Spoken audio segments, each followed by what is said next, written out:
प्रारंभ मंगल चरण। कर्पूर गौरम करुणावतारम संसार सारम भुजगेंद्रहारम सदा वसंतम हृदयारविंदे भवम भवानी सहितम नमामि। हिमालय की ढलवर चोटियों पर जहाँ साक्षात शक्ति का वास है, वहाँ माता पार्वती ने जगत के स्वामी महादेव से एक प्रश्न किया।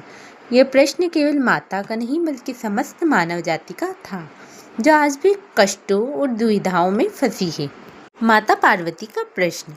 हे प्राणनाथ, हे त्रिलोकीनाथ, मैंने देखा है कि मृत्युलोक में मनुष्य अपनी इच्छाओं के पीछे भागते भागते अपना जीवन समाप्त कर देता है। वह सुख की खोज करता है, पर उसे अनंत दुख ही प्राप्त होता है। कृपया मुझे बताइए कि मनुष्य के पतन का कारण क्या है और वह शांति कैसे प्राप्त कर सकता है।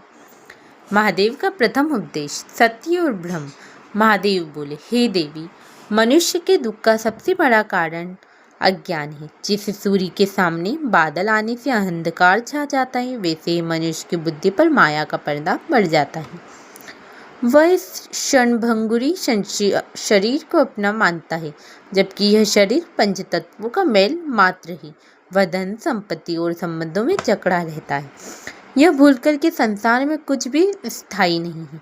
जो आज तुम्हारा है कल किसी और का था और परसों किसी और का होगा। जो इस सत्य को स्वीकार कर लेता है वह निर्भय हो जाता है। द्वितीय उपदेश, कर्म और प्रारब्ध। हे पार्वती, मनुष्य अक्सर पूछता है कि उसके साथ ही बुरा क्यों होता है। सत्य तो यह है कि विधाता किसी का भाग्य नहीं लिखता। मनुष्य के विचार ही उसके कर्म बनते हैं, कर्म उसकी आदत बनते हैं और उसकी आदतें ही उसका चरित्र और भाग्य तय करती हैं। यदि कोई मनुष्य कांटे बोकर फूलों की आशा करे तो यह असंभव है। इसलिए यदि वर्तमान में दुखी है तो वह बीते हुए कर्मों का फल है, और यदि भविष्य को सुखद बनाना है तो आज अपने कर्मों को शुद्ध रखना होगा। कर्म ही पूजा है और निष्काम कर्म ही ईश्वर तक पहुँचने का एकमात्र मार्ग है। तृतीय उपदेश, क्रोध और क्षमा। देवी, क्रोध उस अग्नि के समान है जो दूसरों को जलाने से पहले स्वयं उस पात्र को जलाती है जिसमें वह रहती है। जो मनुष्य क्षमा करना सीख जाता है वह मुझसे भी बड़ा हो जाता है, क्योंकि प्रतिशोध लेना सरल है किंतु क्षमा करना केवल महान आत्माओं के वश में है।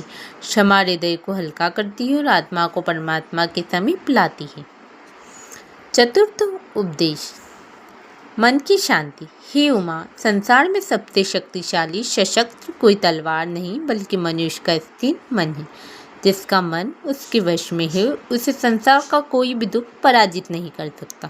और मन को वश में करने का मार्ग है अभ्यास और वैराग्य। वैराग्य का अर्थ है संसार छोड़ना नहीं बल्कि संसार में रहते हुए भी मोहमाया से अछूते रहना है। अतः हे मानव, अपनी अंतरात्मा को पहचानो।